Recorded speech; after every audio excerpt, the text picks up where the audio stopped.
You know, there's something truly magical about the bond between grandparents and grandkids. It's like a secret recipe for joy, one that doesn't just fill their little hearts but lights up yours in ways you might have forgotten were possible. But let me ask you this, have you ever found yourself sitting in your favorite chair, watching the world go by, and suddenly feeling, well, a little disconnected? Like the days are slipping by too quietly, and you're missing out on those moments that make life sparkle? I think we've all been there. The good news is, it doesn't have to stay that way.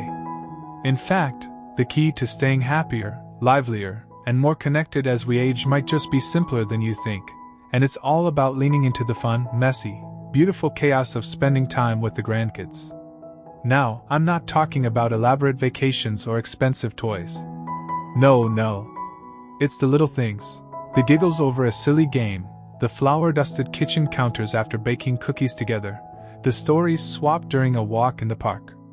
These are the moments that stitch generations together, creating memories that outlast us all. And today, we're going to talk about 5 wonderful, easy-to-try activities that'll help you bond with your grandkids while keeping that spark of happiness alive and glowing. Let's start with the first one, shall we? Picture this, it's a rainy afternoon, and your grandchild is bouncing off the walls with energy. Instead of turning on the TV, you pull out a dusty old board game from the closet, Monopoly, maybe, or Scrabble. Suddenly, you're both hunched over the table, laughing as they try to spell banana with too many N's, or arguing playfully over who gets to be the thimble. That's activity number 1, rediscover playtime. Games aren't just for kids, my friends. They're a gateway to laughter, strategy, and teamwork. And here's the secret. When you let yourself get silly, when you focus on the fun instead of winning, you're not just entertaining them, you're reminding yourself how good it feels to be lighthearted. One grandpa I know keeps a game drawer, stocked with puzzles, cards, and even a whoopee cushion for emergencies. The messier the laughter, the better, he says. And you know what? He's right. Now, let's step outside for activity number 2, nature adventures together. Remember climbing trees as a kid? Or chasing fireflies at dusk? Those simple joys haven't gone anywhere, they're just waiting for you to share them. You don't need a mountain hike. Even a stroll around the backyard can turn into an expedition. Point out birds, collect interesting leaves, or plant a tiny garden together. One grandma I adore told me she and her grandson started a bug hotel in an old shoebox, poking holes in the lid, adding twigs and leaves, and checking in creepy crawly guests. It's not about perfection, it's about curiosity. And here's the thing, being outdoors isn't just good for the body, it's a balm for the soul. The fresh air, the sunlight, the sound of a child's wonder as they spot a butterfly, it's pure magic. But what if the weather's gloomy, or you're not up for a walk? That's where activity number 3, story time, but make it epic, comes in. Now, I'm not talking about reading Green Eggs and Ham for the 100th time, though there's nothing wrong with that. I'm talking about sharing stories. Your stories. Tell them about your first job, the time you got lost at the county fair, or how you met their grandpa. Kids crave these glimpses into the past. It makes them feel connected to something bigger. And here's a tip, let them ask questions. Let them steer the conversation. One grandmother told me her granddaughter now begs for olden days, tales before bed. She thinks I'm a time traveler. She chuckled. And in a way, aren't we all? Now I know what some of you might be thinking. But what if I'm not the playful type? Or, what if my grandkids are glued to their screens? Here's the truth, it's never too late to start. And sometimes, the simplest gestures, like asking them to teach you a TikTok dance or sitting down with a coloring book, can bridge the gap between generations. The goal isn't to be perfect. It's to be present. To show up, laugh loudly, and let love do the rest. So, we've covered 3 wonderful ways to bond: playtime, nature adventures, and storytelling. But there are still 2 more activities I'm excited to share with you, ones that'll tap into creativity, tradition, and maybe even a little mischief. Because staying happier isn't about doing more, it's about savoring what truly matters. And trust me, the best is yet to come. You know, there's something beautiful about traditions, The way they wrap around generations like a well-loved quilt, stitching the past to the present. And that's exactly where we're picking up today. Now, imagine this. It's a crisp autumn afternoon, and the smell of cinnamon and nutmeg is wafting through your kitchen. Your grandchild is standing on a step stool beside you, their hands covered in flour, as you both roll out dough for your famous apple pie. They're asking why you crimp the edges just so, and you're telling them about your own grandmother, who taught you the same trick when you were their age.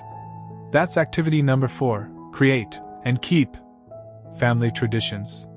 Whether it's baking, crafting holiday decorations, or singing silly songs during car rides, traditions give kids roots, and give you a way to pass down the love and wisdom that shaped your life.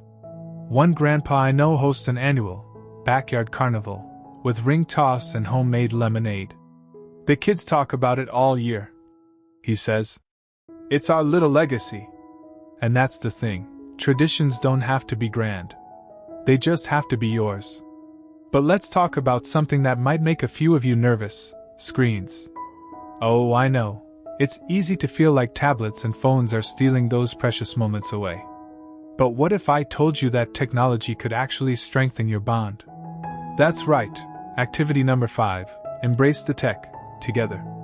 Now, before you groan, hear me out. You don't need to become a TikTok star overnight. Start small. Ask your grandkids to show you their favorite video game, or film a silly interview with them using your phone. One tech-savvy grandma I met partners with her granddaughter to make digital scrapbooks. She teaches me emojis, I teach her old photo tricks. She says, "We're a team." And here's the secret. When you let them guide you through their world, you're not just learning about apps, you're showing them their interests matter. Plus, laughing over a filter that gives you both rabbit ears? Priceless. Now, I can already hear some of you thinking, but what if I'm not a baker or a techie? Here's the truth. It's not about skill, it's about connection. Maybe your tradition is as simple as Friday night popcorn and a classic movie. Maybe your tech adventure is sending each other voice notes, full of jokes or bad impressions. The goal isn't perfection, it's presence. It's saying, "Let's try this together," even if it's messy. Because here's what I've learned, kids won't remember if the pie crust was flawless. They'll remember that you let them lick the spoon. They won't care if you accidentally texted a cat meme to the family group chat. They'll remember that you laughed about it with them. And that's the heart of it, isn't it? Staying happier as a grandparent isn't about keeping up with the times or being the cool one. It's about showing up, exactly as you are, and letting love lead the way. Whether you're covered in glitter glue from a craft project or fumbling through a video call, what matters is that you're building a bridge, one silly, tender, imperfect moment at a time. So, we've danced through traditions and tiptoed into tech. But before we wrap things up, there's one last piece to this puzzle, a simple, profound truth about why these moments matter more than we realize. Because the secret to staying happier isn't just in the doing, it's in the being. And trust me, when we come back, you'll see exactly what I mean. You know, time has a funny way of slipping through our fingers like sand, doesn't it? One minute you're rocking them to sleep as babies, and the next, they're teaching you how to use emojis. But here's the beautiful truth. The moments we think are small, the shared giggles, the flower fights, the stories whispered under a blanket fort, are the ones that stick. They're the ones that become the glue between generations, long after we're gone. And that's really what this is all about, isn't it? It's not just about staying happier today. It's about planting seeds of joy that'll bloom for years to come. Let's take a step back and think about what all these activities have in common. Whether it's rolling dice in a board game, hunting for ladybugs in the garden, or passing down that secret pie recipe, the magic isn't in the activity itself. It's in the way you show up, fully, warmly, unapologetically you. Kids don't need you to be a superhero. They just need you to be there. To listen when they ramble about their latest obsession, to cheer when they beat you at checkers for the 10th time, to let them see the world through your eyes, and vice versa. That's how trust is built. That's how love grows.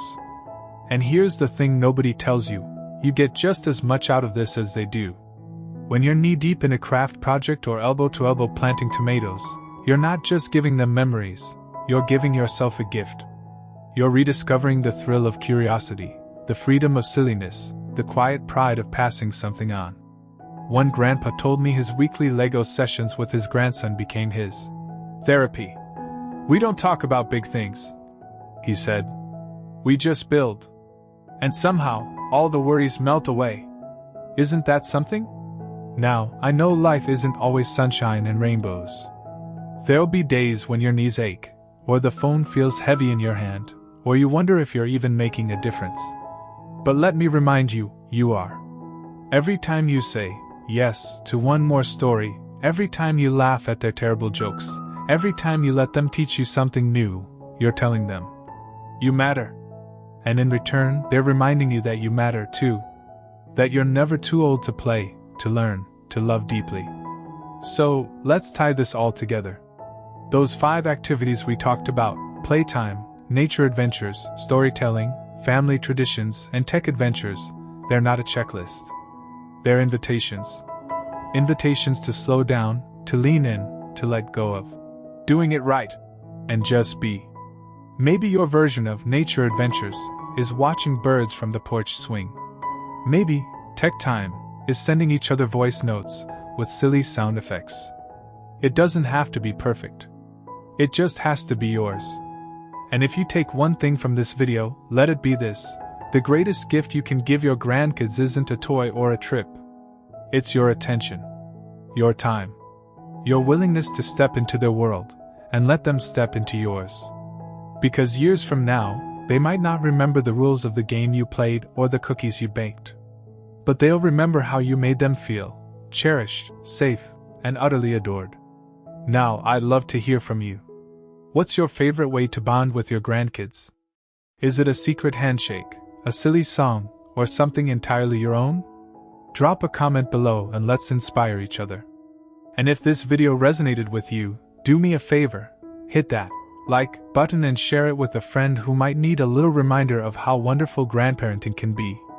Don't forget to subscribe and ring the bell so you never miss our conversations about living joyfully, meaningfully, and wholeheartedly at any age. As we wrap up, I'll leave you with this: the days are long, but the years? They're lightning. So soak up those sticky hugs, those lopsided drawings, those moments when their eyes light up because you're their hero. Keep showing up. Keep laughing. Keep loving. Because this, right here, right now, is what it's all about. Here's to you, and to the legacy of love you're building, one messy, magnificent moment at a time.